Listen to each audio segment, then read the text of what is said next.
Con más de 4.000 emisiones transmitidas, 12 galardones Emmy en su haber y casi 100 millones de televidentes anuales, aún así la apartaron como si ya no representara ningún valor. Pero eso ni siquiera fue lo más duro que enfrentó Cristina Saralegui, porque mientras la pantalla la iba desvaneciendo por fuera, por dentro ella llevaba años quebrándose en silencio. Una llaga sembrada desde la juventud, una sombra de dependencia que surgía de su propio hogar y un hijo que estuvo peligrosamente cerca de no alcanzar los 20 años. ¿Por qué desplazaron a la figura más influyente de la televisión hispana tras 21 años de triunfo? La explicación no arranca en una oficina de Univisión, ni en un vínculo contractual quebrado, ni en una resolución de directivos distantes. Comienza mucho antes. Nace en una familia que lo había perdido absolutamente todo, en una pequeña criada entre lujos que un día contempló cómo su universo se derrumbaba, y en una sentencia tan despiadada que terminó definiendo cada etapa de su existencia. Hoy vas a conocer 4 revelaciones, y cada una impacta con más fuerza que la previa.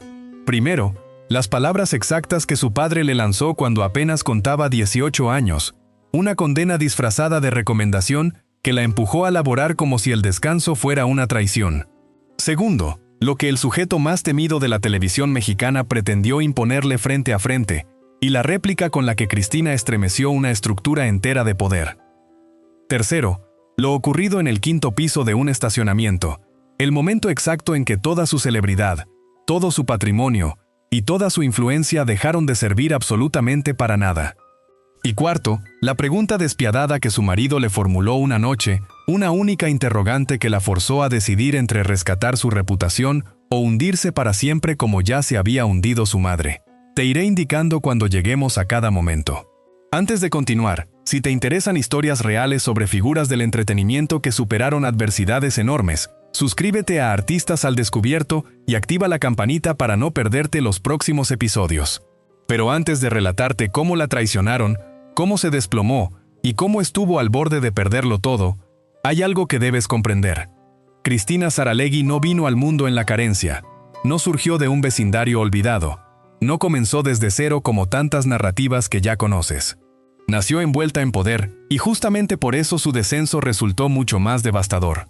A primera vista, la trayectoria de Cristina Saralegui parece una de esas leyendas contemporáneas que la televisión ama comercializar. La mujer intachable, el tono firme, la soberana absoluta de un imperio forjado a base de esfuerzo. Más de 2 décadas dominando la pantalla, millones de espectadores pendientes de cada palabra. Una fortuna, distinciones, formación, poder. Pero las historias que verdaderamente dejan marcas nunca inician en la cúspide.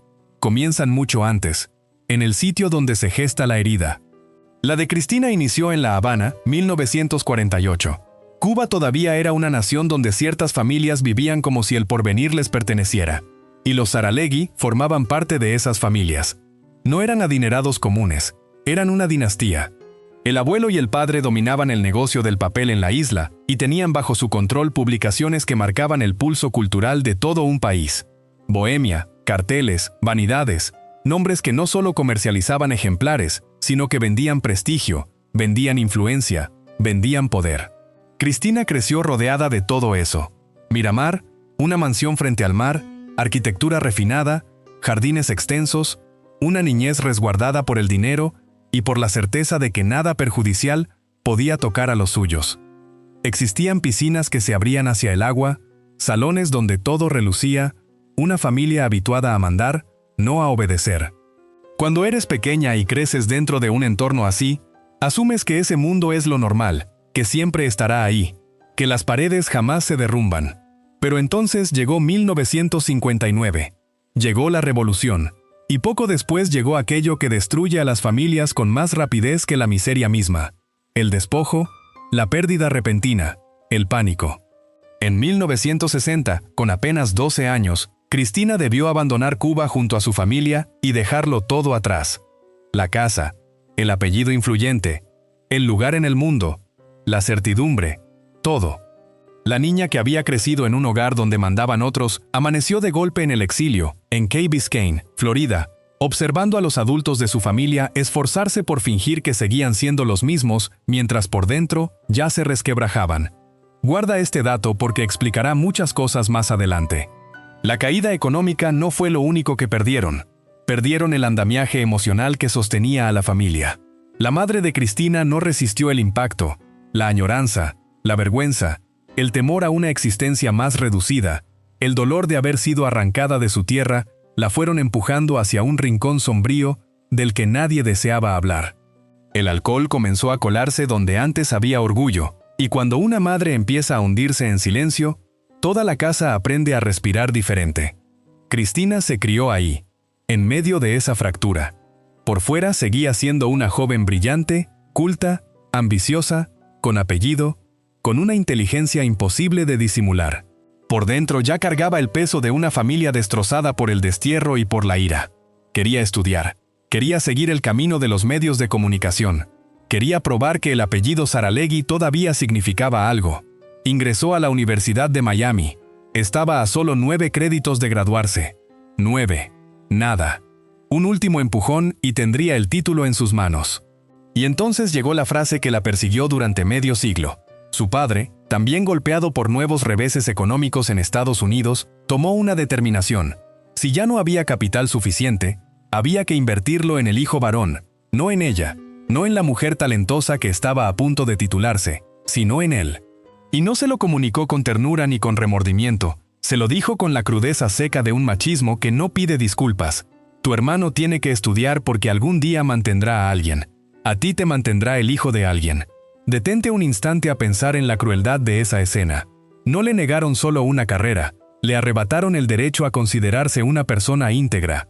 En una sola frase, su propio padre la redujo a dependencia, a adorno, a carga futura. Y algo se quebró para siempre. O quizás algo nació, porque desde ese momento Cristina Saralegui dejó de trabajar por aspiración, empezó a trabajar por desquite personal, por sed de dignidad, por rabia, por demostrar que ningún hombre volvería a decidir cuánto valía. Aceptó comenzar desde lo más bajo, muy bajo, $0 semanales en la hemeroteca fotográfica de Vanidades. Reaprendió a redactar en español con la disciplina de quien siente que si fracasa, desaparece. Trabajó más que nadie, más horas, con mayor esfuerzo, con más frío, con más distancia, y sí, dio resultado. Pero las heridas que te obligan a ascender también suelen cobrarte factura mientras subes, y Cristina todavía no sabía cuánto le costaría esa promesa. A finales de la década de los 70, y durante toda la de los 80, Cristina Saralegui ya no era simplemente una mujer lastimada, intentando demostrarle algo a su padre. Se había transformado en una fuerza, en una maquinaria, en una de esas personas que ingresan a un salón y transforman el ambiente sin alzar la voz. Había arrancado desde abajo, ganando apenas $40 semanales en la fototeca de Vanidades, puliendo su español a fuerza de disciplina, de rabia, de largas noches. Y 10 años más tarde ya estaba en la cima, muy en la cima, dirigiendo Cosmopolitan en español entre 1979 y 1989, transformando por completo la forma en que las mujeres latinas se percibían a sí mismas. Reflexiona sobre lo que aquello representaba en esa época. No hablamos de una simple editora con buen ojo para las portadas. Hablamos de una cubana exiliada con una herida de humillación clavada desde la adolescencia, adentrándose en un ámbito dominado por hombres y afirmando sin pedir permiso que las mujeres podían hablar de deseo, de poder, de cuerpo, de ambición, de placer, de miedo, de dinero, todo aquello que durante décadas se les había enseñado a silenciar. Pero el papel impreso ya no le alcanzaba. No después de tantos años tragándose el menosprecio. No tras haber comprendido que el trabajo no solo servía para cubrir gastos, sino para desquitarse de heridas. Y entonces llegó 1989. Univisión le propuso un programa televisivo, un talk show, un espacio que llevaría su nombre, El Show de Cristina. La propuesta lucía riesgosa. Ella no provenía de la televisión, no era la figura típica moldeada para la cámara, no encajaba en el perfil de mujer sumisa que agrada a los ejecutivos temerosos. Era directa, tenía personalidad, tenía una voz potente, un cuerpo auténtico, una presencia imposible de domesticar. Y funcionó. Funcionó de manera contundente. Funcionó como funcionan los fenómenos que surgen cuando una sociedad está lista para escuchar algo que aún no sabe nombrar. Antes de continuar con esta parte de la historia, recuerda darle like a este video y suscribirte al canal Artistas al Descubierto. Así te llegarán más historias como esta cada semana.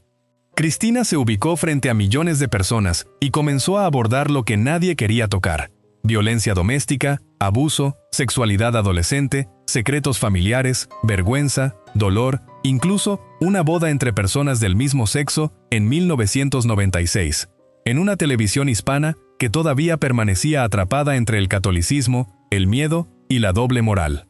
Mientras otros programas preferían sonreír y entretener, ella se sumergía de lleno en las heridas.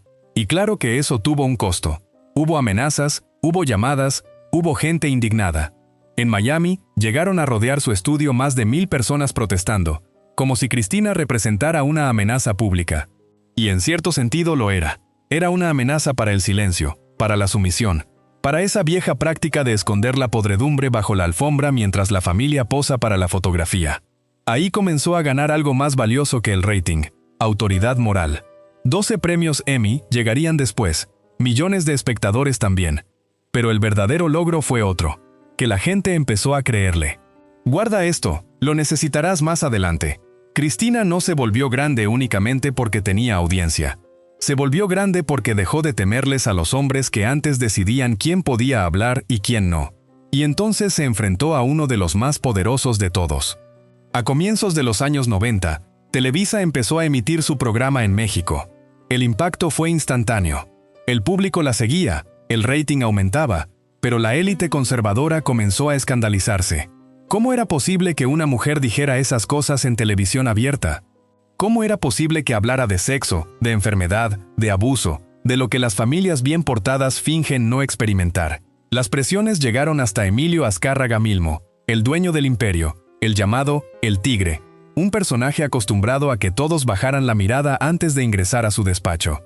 La mandó llamar a Ciudad de México, no para felicitarla, sino para corregirla.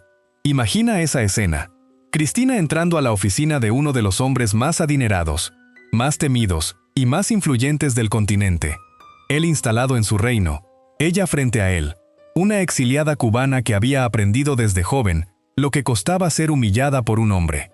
Azcárraga fue directo. Le dijo que necesitaba producir un programa fresa, ligero, inofensivo, agradable, sin riesgos, sin aristas. En otras palabras, quería que dejara de ser Cristina, pero eligió a la mujer equivocada para dar esa orden. Ella lo miró y respondió con una frase que hasta hoy suena como una bofetada elegante: «Mire, Emilio, mi programa de fresa no tiene ni las semillas». Después le aclaró que su programa hablaba de la realidad de los hispanos en Estados Unidos, y que si eso no le convenía, entonces podía retirarlo. Así de simple, sin titubear, sin disculparse, sin negociar su esencia. Cuentan que Azcárraga quedó atónito. Luego soltó una carcajada, no porque ella lo hubiera derrotado del todo, sino porque acababa de toparse con algo que no veía todos los días: una mujer que no se doblegaba.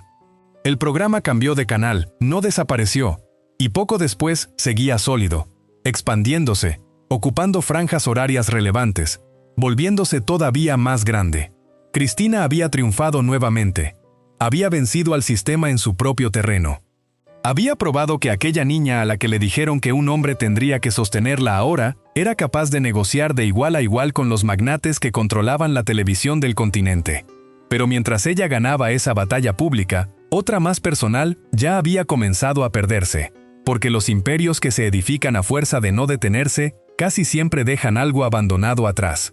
Y Cristina todavía no quería observar que estaba quedando solo dentro de su propio hogar. Hay culpas que no figuran en expedientes judiciales, ni en titulares policiales, ni en documentos sellados por un tribunal. Culpas que no envían a nadie a prisión, pero sí destruyen familias por dentro. Culpas que en ciertos hogares pesan más que una infidelidad, más que una deuda, más que una mentira. En la historia de Cristina Saralegui, esa culpa tuvo nombre desde el inicio: ambición, independencia, sed de poder. Y en una familia marcada por el exilio, el orgullo lastimado y el machismo cubano más arraigado, eso no se percibía como virtud, se percibía como una amenaza. Su primer matrimonio fue la primera señal de que Cristina no estaba hecha para obedecer. Se casó con Tony Menéndez, tuvo a su hija Cristina Amalia, a quien todos apodaban Titi. Y por un tiempo pareció que la historia seguiría el guión que tantas mujeres de su generación conocían de memoria: hogar, familia, estabilidad, un esposo, una niña, la promesa de una vida decorosa. Pero la palabra decorosa casi siempre ha sido una jaula elegante para las mujeres que aspiran a más. Y Cristina quería más. Mucho más. Mientras su carrera se expandía, mientras su nombre comenzaba a abrirse camino entre redacciones, decisiones editoriales y reuniones donde casi todos los hombres suponían que una mujer tarde o temprano se cansaría, su matrimonio comenzó a resquebrajarse. No por falta de inteligencia, no por falta de dinero, no por falta de oportunidades. Se rompió por algo más crudo, porque él no toleraba la velocidad con la que ella progresaba, porque ella trabajaba demasiado, porque ella aspiraba a demasiado, porque para un hombre formado dentro del viejo libreto machista, una esposa ambiciosa no era una compañera, era una amenaza a su autoridad. Años más tarde, Cristina lo expresaría con esa frialdad que solo poseen las mujeres que ya lloraron bastante en privado. Nos divorciamos porque él no tenía ambición y yo sí.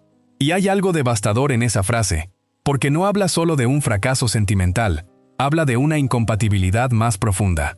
Ella no estaba dispuesta a achicarse para hacer sentir cómodo a nadie, y eso dentro de su propio entorno ya era una forma de traición. Guarda este detalle porque importa. Cristina no estaba rompiendo únicamente con un esposo, estaba rompiendo con una idea entera de lo que una mujer debía ser. Después llegó Marcos Ávila, el bajista de Miami Sound Machine, más joven que ella, 11 años menor. Cristina ya no era una muchacha ingenua, era una mujer divorciada, con una hija, con carrera, con cicatrices, con una voluntad afilada. Lo conoció entre giras, música, noches largas, en un ambiente donde por fin no se sentía observada como una rareza. Y ahí encontró algo que no había tenido antes. Un aliado. Un hombre que no parecía intimidarse ante su magnitud emocional. Un hombre que no buscaba reducirla. Pero en la casa de su padre aquello se interpretó como otra afrenta, otra falta, otra vergüenza. La idea de que una mujer de 35 años, divorciada y con una hija, se uniera a un hombre más joven, no se leyó como una historia de amor. Se leyó como un desorden, como una insolencia, como una mujer saliéndose del libreto una vez más. Y el padre lanzó entonces una maldición disfrazada de pronóstico. Ese matrimonio no duraría ni 5 años. Detente un momento a pensar en la crueldad de esa escena. La hija que ya había sido humillada a los 18 por no merecer la universidad, la hija que había trabajado como una fiera para probar que sí valía, la hija que ya se había recuperado de un divorcio. Y ahora el mismo hombre volvía a decirle, en esencia, que tampoco merecía creer en su propia felicidad. Cristina respondió como respondía siempre cuando estaba herida, con desafío. Si duraba 5 años, dijo, serían 5 años maravillosos. Duró más de 40. Y sin embargo, que el matrimonio sobreviviera no significa que la herida sanara. Marcos se convirtió en su compañero, en su socio, en el hombre que incluso comprendió antes que ella cuánto valía su talento. Cuando Univisión quiso pagarle una cifra irrisoria por lo que ella representaba, él fue uno de los que más insistió en que Cristina entendiera que no debía regalar su nombre. Juntos edificaron una maquinaria poderosa, empresa, estudios, contratos, decisiones, dinero, todo lo que su padre alguna vez dijo que ella jamás sostendría por sí sola. Pero hay una trampa en las victorias construidas desde una humillación antigua. Nunca terminan de sentirse suficientes. Cristina siguió corriendo. Más trabajo, más proyectos, más control, más horas fuera de casa, más necesidad de demostrar, porque en el fondo todavía estaba esa muchacha de 18 años intentando responderle al padre que la había reducido a ser mantenida por un hombre. Y mientras más crecía por fuera, más comenzaba a vaciarse algo por dentro. La niña que vio a su madre caer en el alcohol, la hija que nunca recibió la validación que necesitaba, la mujer que convirtió el esfuerzo en religión, empezó a cometer un error silencioso, el más peligroso de todos: confundir provisión con presencia. A sus hijos no les faltó nada material: casa, seguridad, privilegios, educación, todo lo que ella no había tenido tras el exilio, todo lo que una niña arrancada de su país habría querido garantizarles a los suyos. Pero la ausencia emocional no se llena con lujo, no se calma con obsequios, no se cura con habitaciones amplias ni con escuelas costosas. Y ese fue el veneno que pasó de una generación a otra sin que nadie lo nombrara a tiempo. Lo que su sangre nunca terminó de perdonarle no fue solo que se volviera poderosa, sino que para lograrlo tuvo que endurecerse tanto, correr tanto, defenderse tanto, que sin percatarse comenzó a dejar sola a la gente que más necesitaba su calor. Y las culpas invisibles son así. No hacen ruido al entrar, Solo se notan cuando ya están destruyendo la casa desde adentro. El precio más despiadado de los imperios no siempre se paga en público. A veces no se salda con dinero, ni con prestigio, ni con portadas humillantes. A veces se paga en silencio dentro de un hogar, cuando un hijo empieza a quebrarse y la madre más influyente de la televisión no sabe cómo frenar la caída. Eso fue lo que sucedió con John Marcos, el único hijo varón de Cristina Saralegui y Marcos Ávila, el heredero natural de una fortuna, de un apellido, de una maquinaria mediática construida durante décadas. Un joven que nació rodeado de privilegios y que aún así creció con una carencia que no se compra en ninguna tienda: la presencia real de una madre. Porque sí, a John Marcos nunca le faltaron comodidades, nunca le faltó una buena casa, nunca le faltó ropa, educación, viajes, contactos, protección. No vivió el exilio duro de Key Biscayne, ni la humillación de ver a su familia perderlo todo de la noche a la mañana. Él nació en la parte luminosa de la historia, en la etapa donde el dinero ya fluía, donde el apellido Saralegui volvía a sonar con fuerza, donde su madre llenaba pantallas y resolvía problemas ajenos frente a millones. Pero hay algo que debes retener ahora mismo. La abundancia material puede disimular muchas grietas, pero no las sana. Durante los años 90 y los primeros del 2000, Cristina vivía atrapada en una maquinaria feroz. Grabaciones interminables, reuniones, viajes, entrevistas, revistas, negocios, patrocinios, decisiones, todo simultáneamente. Más de 4.000 programas no se construyen con una vida tranquila, se construyen con ausencias, se construyen con cumpleaños perdidos, conversaciones postergadas, cenas vacías, puertas cerrándose tarde. Y mientras el público la percibía como una mujer capaz de sostener al mundo entero, dentro de su propio hogar crecía una soledad que nadie estaba nombrando. John Marcos fue creciendo en medio de eso, no en la pobreza, sino en algo más difícil de detectar: la falta de una mirada constante, la falta de esa clase de atención que no se sustituye con regalos. Con el tiempo, comenzaron a surgir señales, cambios de ánimo, comportamientos extraños, una oscuridad que iba y venía. Cristina llegó a percibir que algo no andaba bien, algo raro, algo fuera de lugar, pero no comprendía hasta dónde estaba llegando esa tormenta. Y ese detalle importa, porque muchas tragedias familiares no estallan de golpe, avisan en susurros, avisan con pequeños silencios, avisan con gestos que la gente ocupada decide postergar para mañana. La explosión llegó cuando John Marcos tenía 19 años.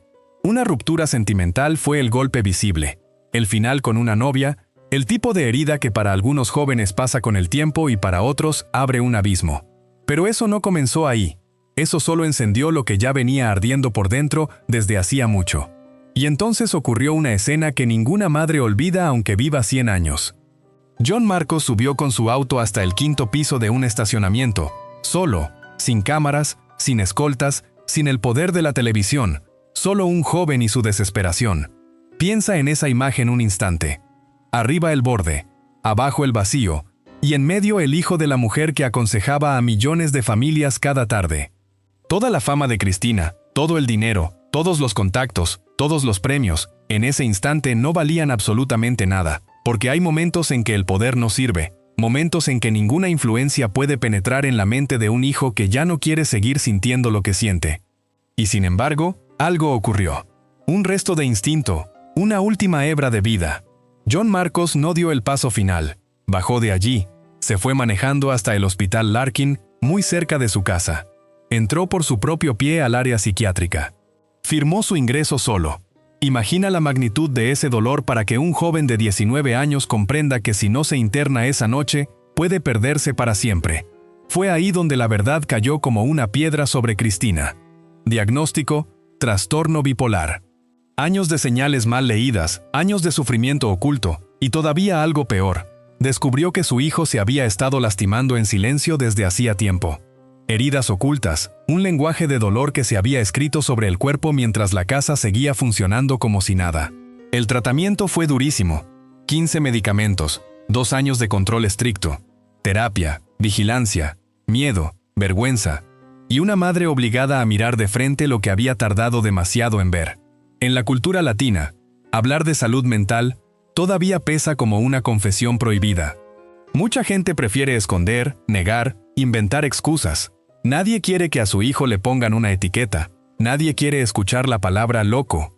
Pero Cristina ya no tenía espacio para fingir. Había pasado media vida ayudando a otros a nombrar sus dolores. Ahora le tocaba nombrar el suyo. Empezó a ir a terapia junto a su hijo, a sentarse con los médicos, a escuchar verdades que rompían el personaje de mujer invencible. Y ahí entendió algo devastador. La gran tragedia de su vida no era que la televisión un día pudiera darle la espalda. La verdadera tragedia era haber estado tan ocupada construyendo un imperio que casi pierde al único muchacho que llevaba su sangre. La televisión tiene una manera muy elegante de traicionar. No rompe platos, no grita, no da largas explicaciones, sonríe, te utiliza durante años, te exprime hasta la última gota, y un día simplemente te informa que ya no te necesita. Eso fue exactamente lo que le hicieron a Cristina Saralegui en noviembre de 2010, después de 21 años al frente de su programa, después de construir una de las marcas más poderosas de la historia de Univisión, después de convertir su nombre en sinónimo de autoridad dentro del mundo hispano, la sacaron sin ceremonia, sin homenaje verdadero, sin una despedida a la altura del imperio que ella misma había levantado. Piensa en la crueldad de eso. Una mujer que había ofrecido más de 4.000 programas. Una mujer que sostuvo durante décadas la conversación pública de millones de hispanos en Estados Unidos. Una mujer que se había enfrentado a tabúes, a amenazas, a ejecutivos, a sectores conservadores, a prejuicios de todo tipo. Y al final, la industria que ella ayudó a enriquecer decidió tratarla como si fuera un mueble viejo, como si el brillo se hubiera agotado, como si ya no importara. Pero aquí hay algo que debes conservar en la memoria. Lo que destruyó a Cristina no fue solamente el despido, fue lo que ese despido despertó dentro de ella. Porque para otras personas, perder un empleo es una crisis económica, una herida profesional, una etapa difícil. Para Cristina era algo mucho más profundo. El trabajo no era solo trabajo, era armadura, era identidad, era la respuesta permanente a aquella humillación de los 18 años. Cuando su padre le dijo que no necesitaba estudios porque un hombre la mantendría, cada logro, cada programa, cada contrato, cada aplauso, había sido parte de una guerra íntima contra esa frase. Y de pronto, con una sola decisión tomada en una oficina fría, todo eso se derrumbó. Ella misma lo describió después con una imagen devastadora. Se sintió pequeña como una hormiga. No una estrella herida, no una diva ofendida, una hormiga. Eso lo dice todo.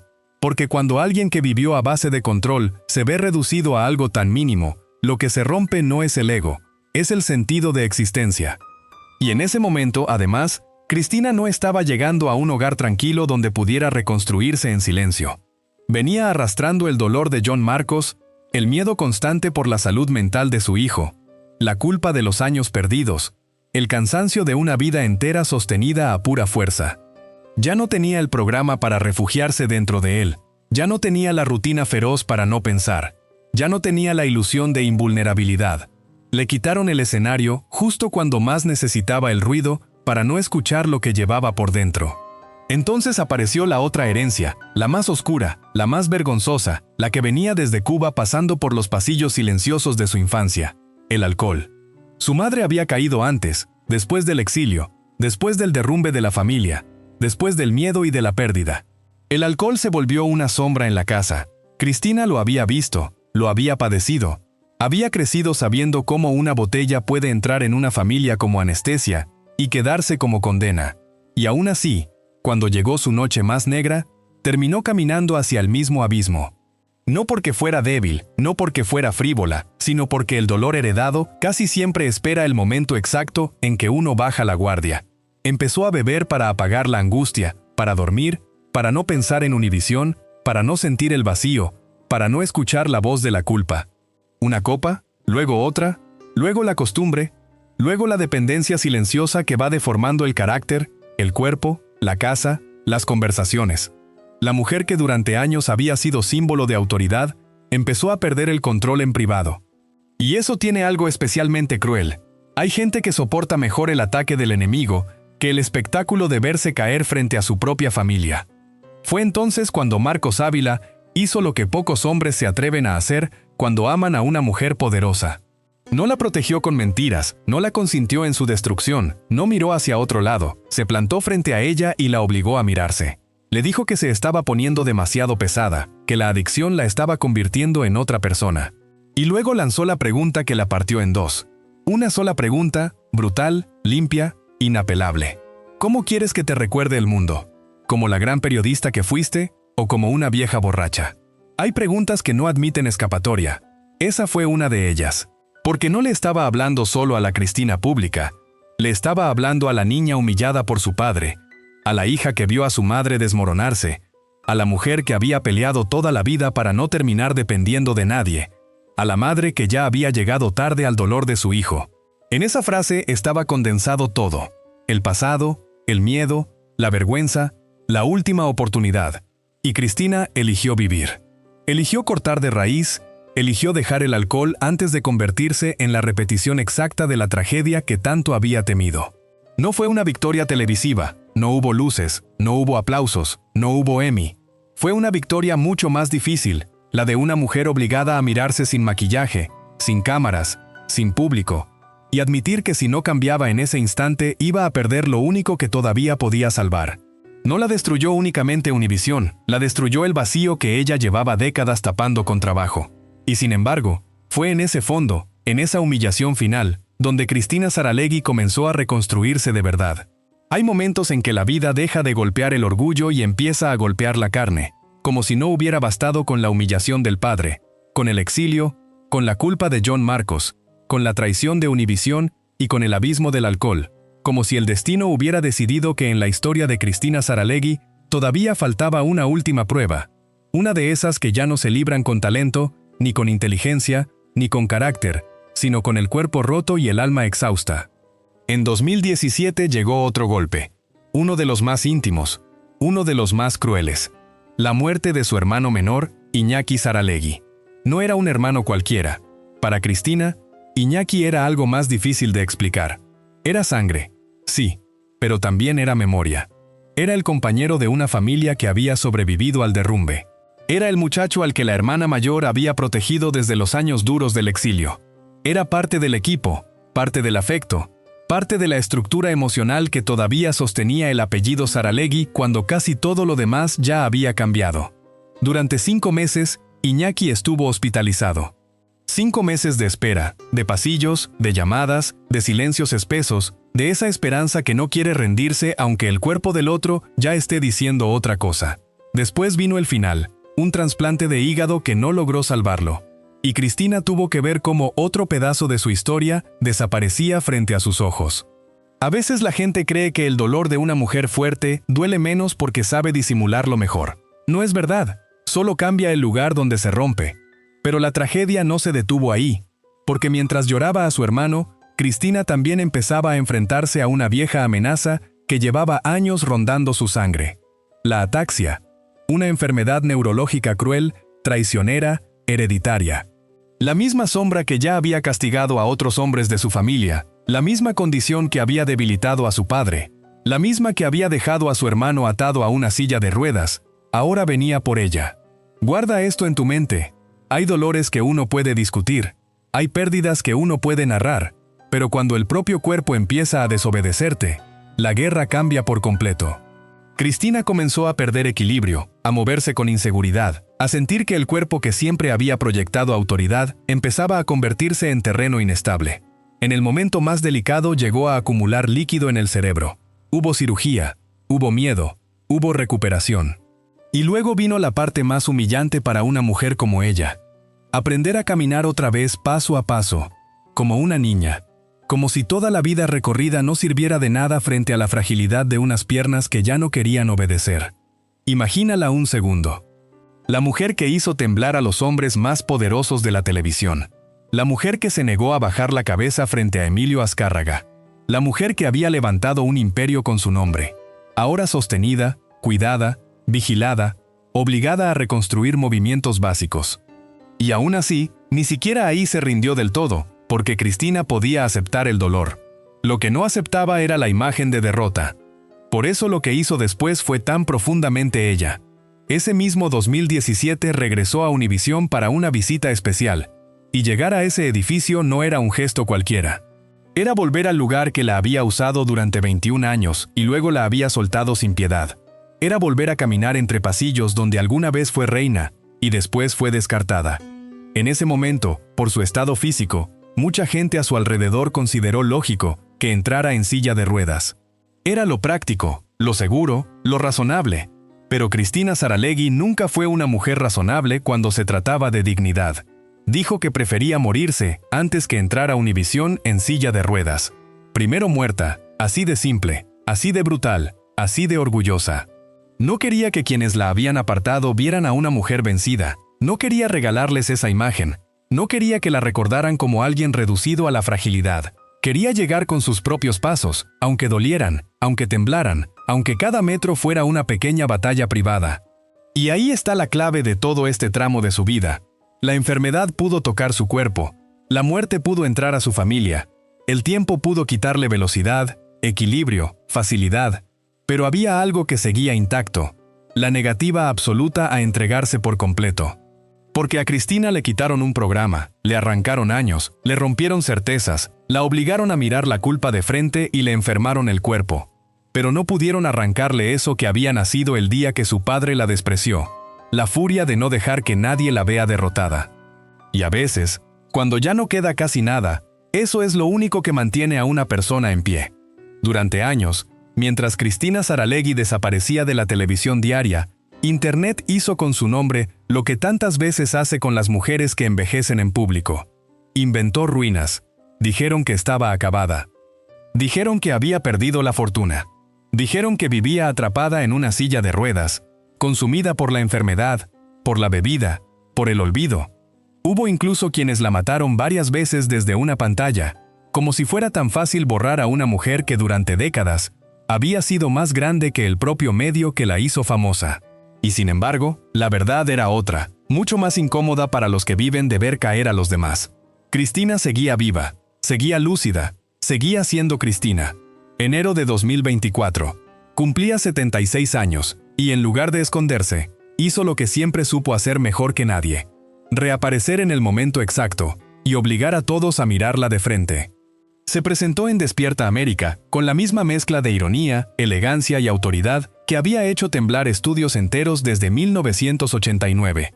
No llegó deshecha, no llegó derrotada, no llegó pidiendo compasión, llegó sonriendo, hablando claro, desmontando una por una todas las mentiras que habían fabricado a su alrededor. No me sacaron de una tumba, vino a decir con su estilo. No llegué aquí en silla de ruedas. No soy una adicta. No estoy arruinada. Piensa en el peso de esa escena. Una mujer a la que durante años quisieron reducir a rumor. Una mujer a la que ya habían enterrado simbólicamente. Una mujer que regresó no para suplicar un lugar, sino para recordar que seguía siendo dueña de su nombre. Y detrás de esa aparición había algo todavía más poderoso. La prueba de que toda la humillación sufrida no había terminado en miseria como tantos deseaban, sino en algo mucho más sólido, en patrimonio, en estructura, en legado real. Porque mientras algunos hablaban de bancarrota, Cristina y Marcos Ávila seguían siendo propietarios de un imperio concreto.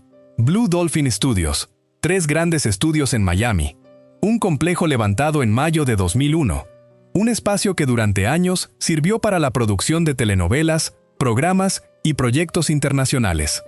Eso también importa, porque la niña a la que su padre le quitó la universidad faltándole apenas 9 créditos, la muchacha a la que le dijeron que un día viviría del hijo de alguien, terminó convertida en una mujer capaz de dar trabajo, espacio y futuro a toda una industria.